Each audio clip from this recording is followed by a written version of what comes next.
This is the Level Up Podcast. I'm Taylor Petrinovich. And I'm Kelley Gilster of 618 Studios.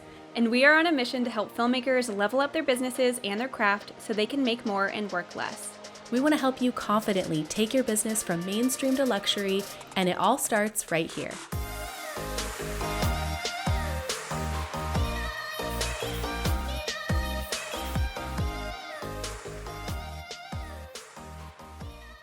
Hey friends, and welcome to another podcast episode. My name is Taylor Petrinovich, and I am joined by my co-host, Kelley Gilster.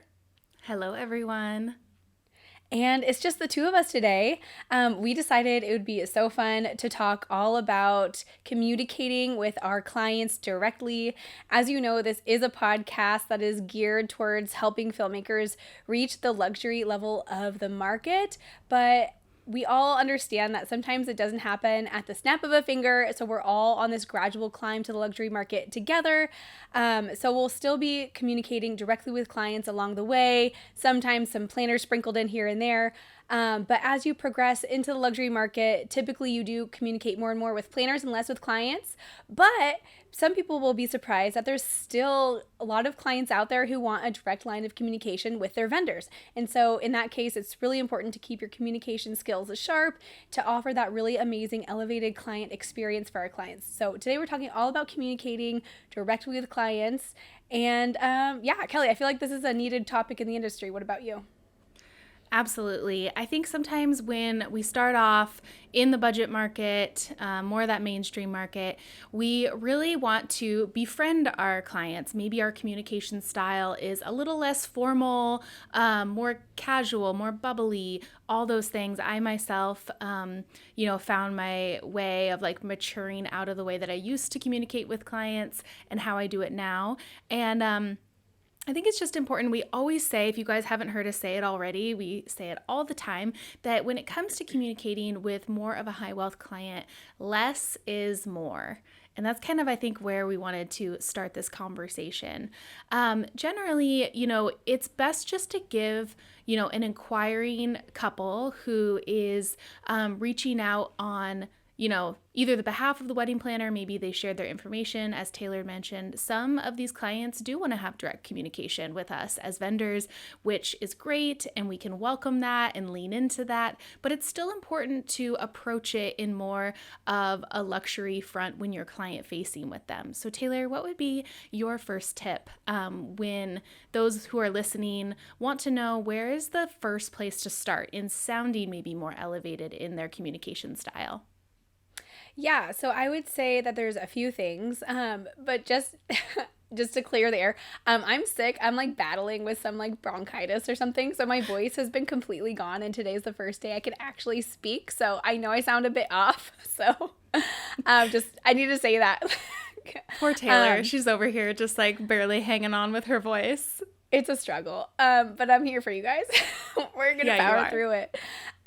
So I would say a few things, Number one, coming at it with an elevated sort of language that feels on brand to you. We all have different brands and different ideal clients, so keeping that in mind. So if your brand is not super buttoned up and corporate sounding, don't feel like you need to break out the thesaurus and sound overly polished. I think it can still remain casual, but I would steer clear of slang or commonly used phrases that you may have used with clients in the more budget or entry level part of the market.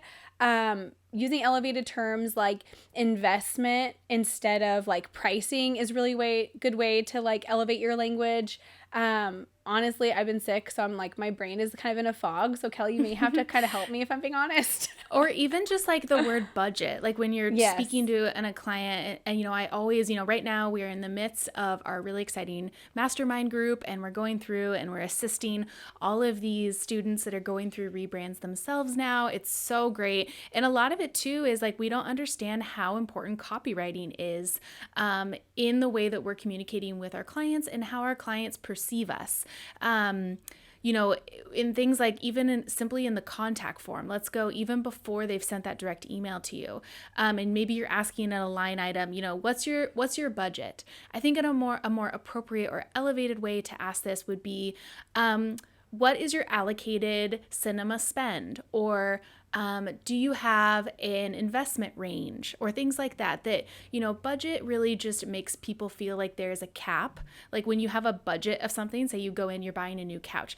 Well, our budget is, $1,500, right? So you're saying there that $1,500 is the most that you're going to spend.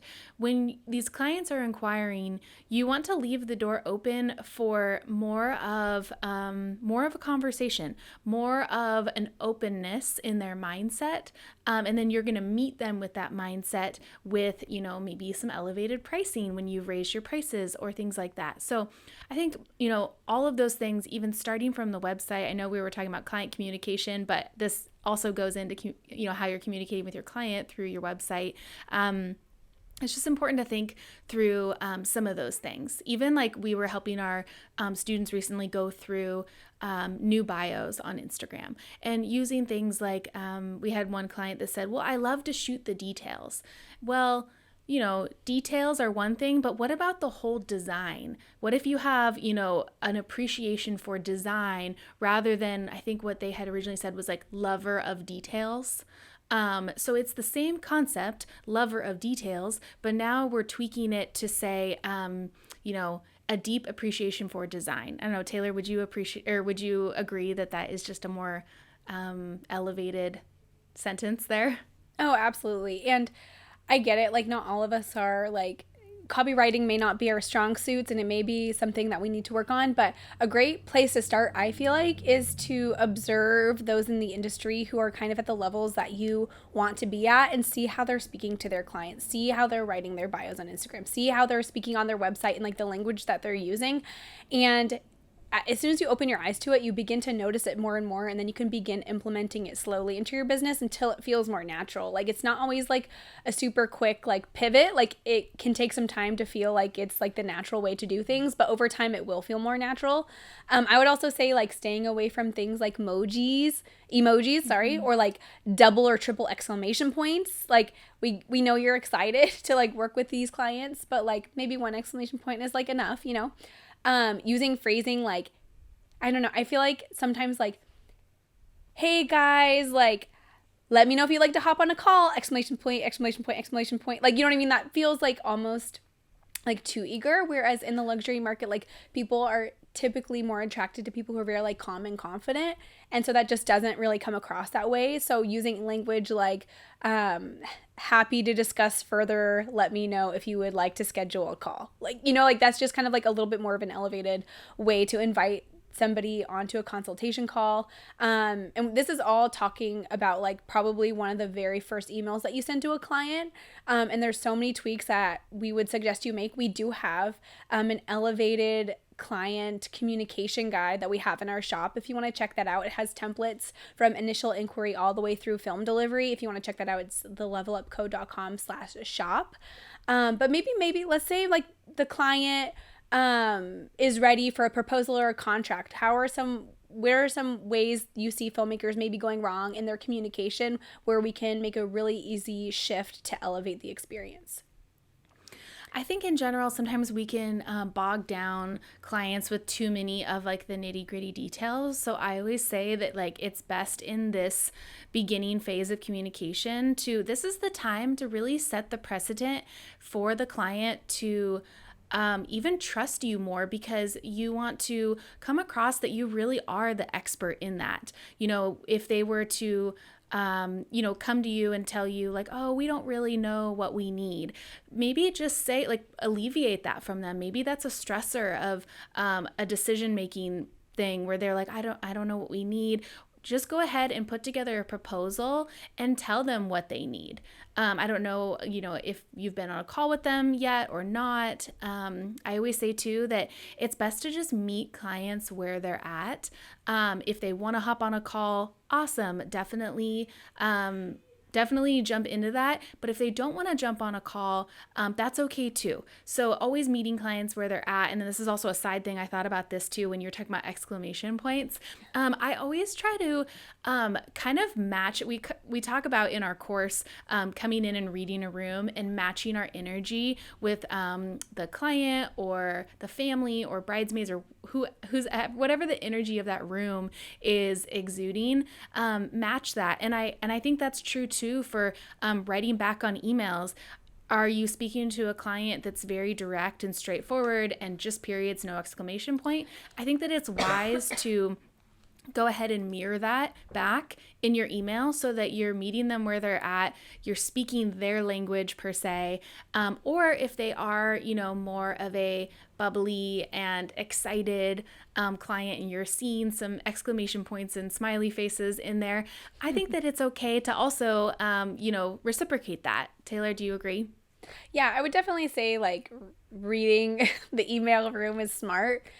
So one thing that I like to do, I don't do this every time perfectly, but I like to pay attention to how they like end an email. So my go-to like default is warmly, comma, and then like my email signature. But some people like to throw in like a fun like can't wait to chat or like cheers or blah blah blah.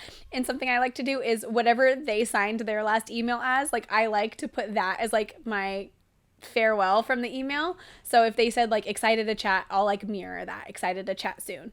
Or if they're Oh, more like sincerely, then I'll do a sincerely. that's cool. I've never thought about that. I really like that. That's just like another depth of like mirroring them where they're at too. That's cool. So that actually brings us to our Luxury Insider tip of the day, brought to you by Wedding Post House. We love Wedding Post House. They are a culling and multicam syncing post-production company owned by Brady Huff, who we love.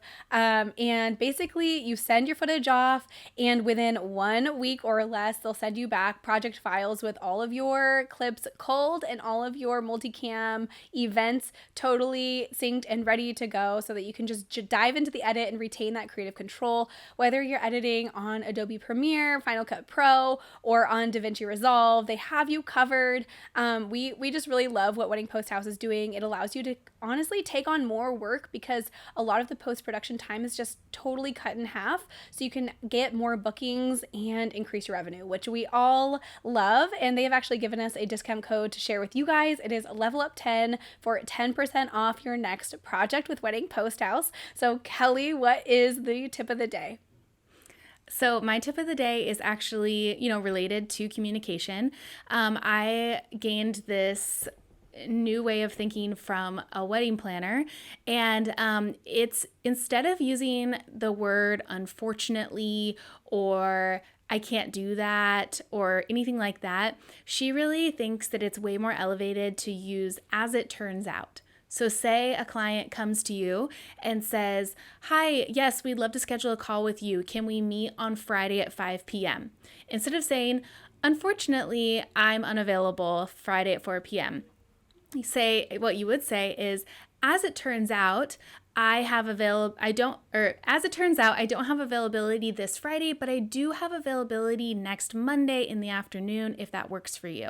Maybe we can find a mutually agreeable time. So just always using as it turns out instead. I actually recently saw this from the wedding planner. We wanted to shoot portraits at the reception instead of the church. And so we had asked if we could shoot all the bridal party beforehand at the reception space and then head to the church.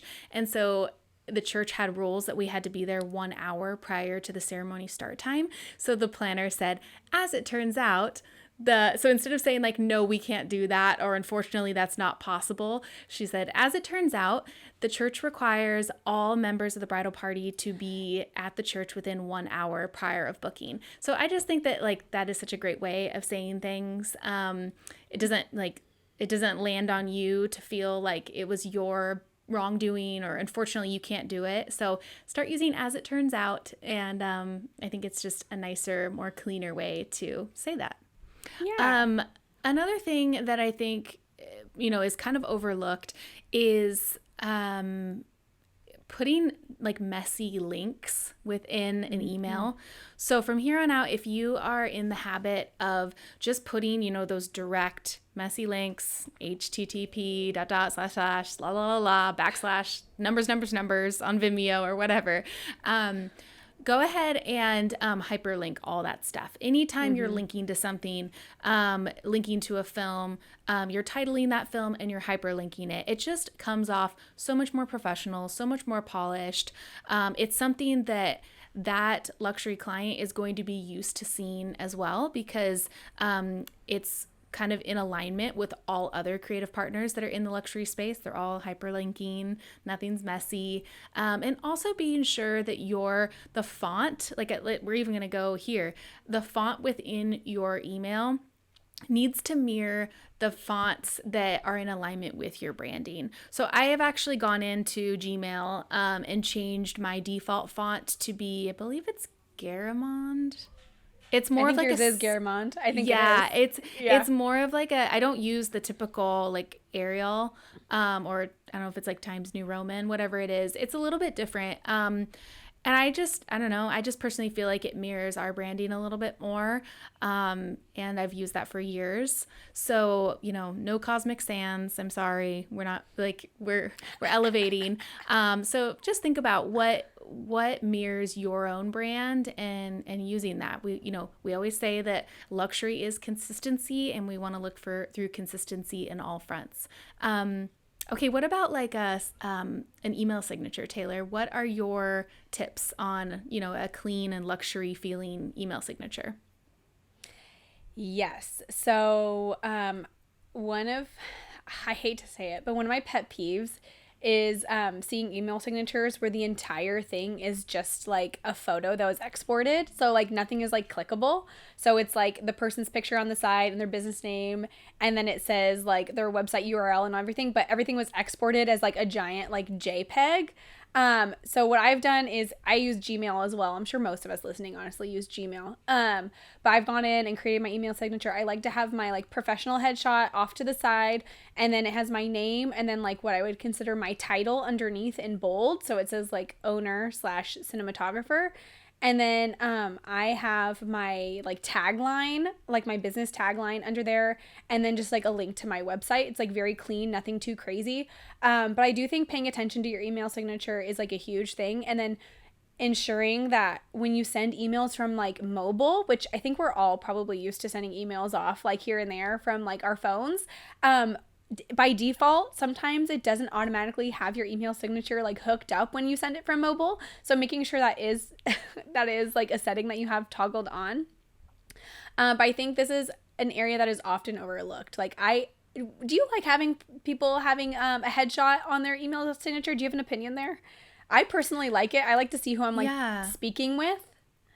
I really don't have a preference. I did just recently notice an email that I got from you, Taylor, and I'm like, oh, there she is. Like, she's there. Like, I think that is really cute. And especially if maybe you're not client facing as much with that particular client, they can see, a face to a name. And, I think sometimes we do run into some like tricky situations with clients. Maybe there's like, I don't know, maybe you're kind of in something where there was a little bit of, they wanted changes, or maybe you're kind of in sort of a sticking point. I don't know really what I'm going at, but like, say things started to go a little bit wayward South. with a client, south.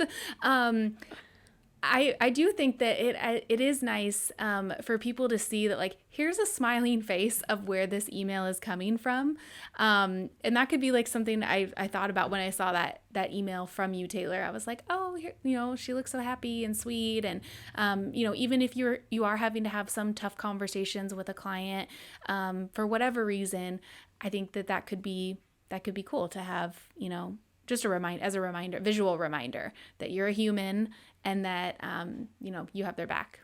Yeah, it humanizes the brand. They're not talking to like some random like help desk person that works at Target. You know what I mean? Like, although they're human too, but like it really humanizes the brand, reminds them that like they're not just like a number on our calendar or whatever. Like, we care about them on like a human to human level, which we all want connection, especially like sitting here in 2023. Like, that's the biggest shift in brands over the last like 10 years, is that people really, really want that human connection. So like, as many touch points where you can bring that personal element through your brand, I think is really important. And I don't know about you guys listening, but like I feel like I spend so much time on my email inbox and like responding to emails. And so it's just another touch point. Like we're not necessarily like posting pictures of ourselves all over the place on Instagram or whatever. So they may not be seeing your face like constantly, but I kind of like that. Like when it comes to email.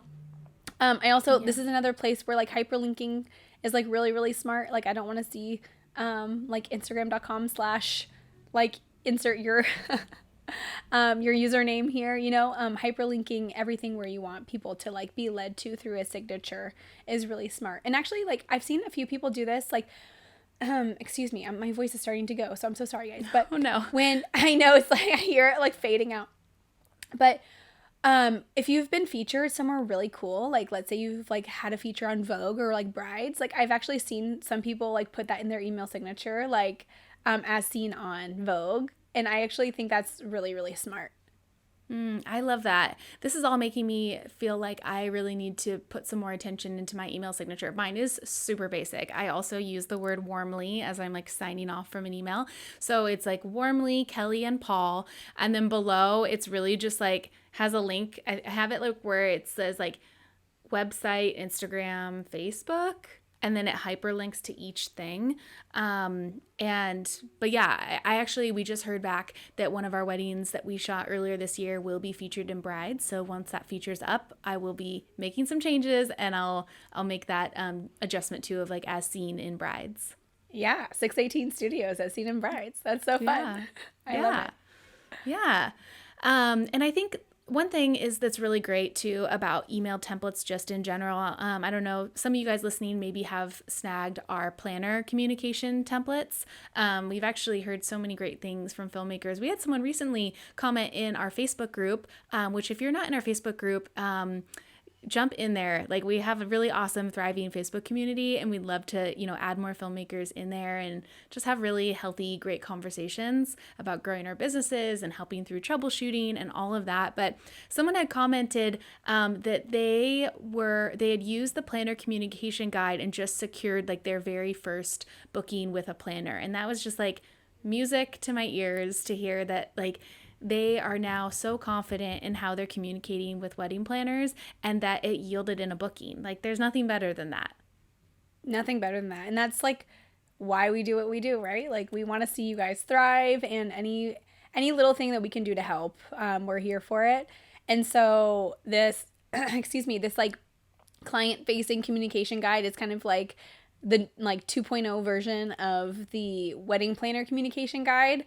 So yeah, if you want to snag that is in our shop, and it will help you elevate your language and how we're speaking to clients. And then it has like 6 tips when it comes to communicating with your high wealth wedding clients, to always keep in your back pocket to make sure everything is on brand and consistent.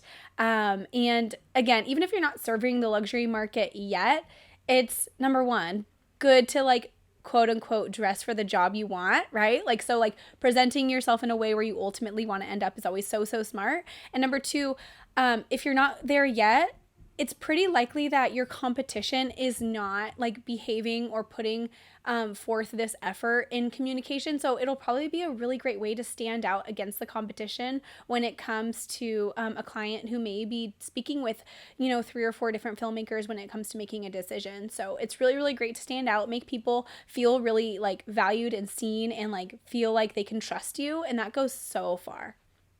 Yeah, absolutely. So yeah, I hope that you guys, as more and more engaged couples are jumping into your inbox, that you now kind of have a few little tips in your back pocket that you can start implementing as we're entering into booking season. Holidays are coming around the corner. They're going to be here before we know it. That's a huge season for engagements. And so we just want to really ensure that 2024 looks so amazing, that it's a very profitable year, that it's a year where you are seeing tremendous growth in, not only, your business and your skills, but shooting weddings that are more elevated that just in turn make your work shine more. So we hope that this was really helpful for you guys. As always, we really appreciate you listening. And for those watching on YouTube, thank you for watching too. Yeah. Thank you for joining us in this conversation. If you enjoyed this episode, please help us reach more filmmakers just like you by taking a screenshot and sharing it on social media. Don't forget to tag us at The Level Up Co. And join us again next week, same time, same place, as we continue to level up the industry together.